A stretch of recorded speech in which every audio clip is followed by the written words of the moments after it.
কাল আমাদের last test match রয়েছে অস্ট্রেলিয়ার এগেনস্টে, যেটা যেরকম সময় শুরু হচ্ছিল সেরকম সময় শুরু হবে।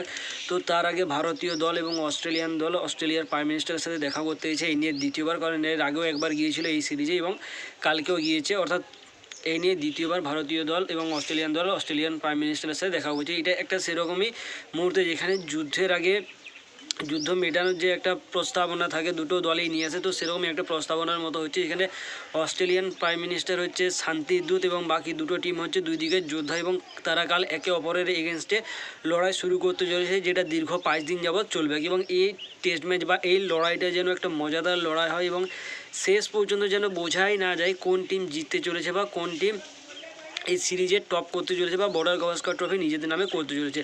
তো এখন অস্ট্রেলিয়া 2, ভারত 1, একটা ড্র। এখন মোটামুটি দুটো টিমেই দুটো ম্যাচে যেভাবে সমতা থাকে, অর্থাৎ এখন সিরিজ ড্রতে রয়েছে। বাকি কালকের ম্যাচ যারা জিতছে বা পঞ্চম টেস্ট ম্যাচ যারা জিতবে তারাই কিন্তু বর্ডার গাভাস্কার ট্রফি নিজেদের ঝুলিতে কুড়িয়ে নিয়ে চলে যাবে। তার আগে বলে রাখা ভালো, আজ লাস্ট টি20 ম্যাচ ছিল নিউজিল্যান্ড এগেনস্ট শ্রীলঙ্কার মধ্যকার। আজ শ্রীলঙ্কা প্রথমে ব্যাট করতে নেমে 218 রান করে 5 উইকেট হারিয়ে, যেটা এই সিরিজে শ্রীলঙ্কার করা সর্বোচ্চ রান।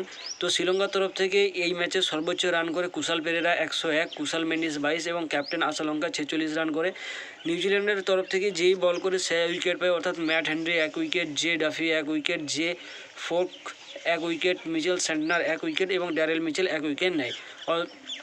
নিউজিল্যান্ডের টার্গেট পায় 219 রানে, যেটা নিউজিল্যান্ড 211 রান করে 7 উইকেট হারিয়ে 20 ওভারে। এবং নিউজিল্যান্ডের হয়ে সর্বোচ্চ রান করে অলি রবিনসন 37, রচিন রবীন্দ্র 69 এবং ড্যারেল মিচেল 35 ও জে ফক্স 21 রান করে। অলি রবিনসন না, শুধু রবিনসন 37 রান করে। এরপর থেকে শ্রীলঙ্কার তরফ থেকে ক্যাপ্টেন আশালঙ্কা যেরকম ব্যাট হারায় 46 রান করে, সেরকম বল হাতেও 3 উইকেট নেয়। ওয়ানিন্দু হাসারাঙ্গা 2 উইকেট, নুয়ান তুষারা 1 এবং বি ফ্রেঞ্চ ফার্নান্ডো 1 উইকেট নেয়। শ্রীলঙ্কা এই সিরিজের একমাত্র ম্যাচ জিতে এবং 2-1 ব্যবধানে নিউজিল্যান্ড এই সিরিজ নিজেদের নামে করে নেয়। তো কালকে টেস্ট ম্যাচ শুরু হতে চলেছে, এটা একটা যেরকম মজাদার বিষয়, যেরকম একটা প্রতীক্ষা ছিল, সেরকম একটা আফসোসের বিষয় যে আজ সকাল সকাল ঘুম থেকে উঠতে হবে না টেস্ট ম্যাচ ফলো করার জন্য, বা আমাদের টিমকেও চেয়ার আপ করতে হবে না, কারণ এখন অনেক দিন পর কিন্তু আমাদের ম্যাচ রয়েছে ইংল্যান্ডের এগেনস্টে। এবং সম্ভবত যে খবর উড়ে এসছে যে ইংল্যান্ডের এগেনস্টে যে আমাদের ওডিআই সিরিজ রয়েছে সেখানে জাসপ্রীত বুমরা, বিরাট কোহলি এবং রোহিত শর্মা রেস্ট করতে চলেছে, অর্থাৎ আমরা এই তিনজনকে আর আপাতত এখন দেখতে পাচ্ছি না।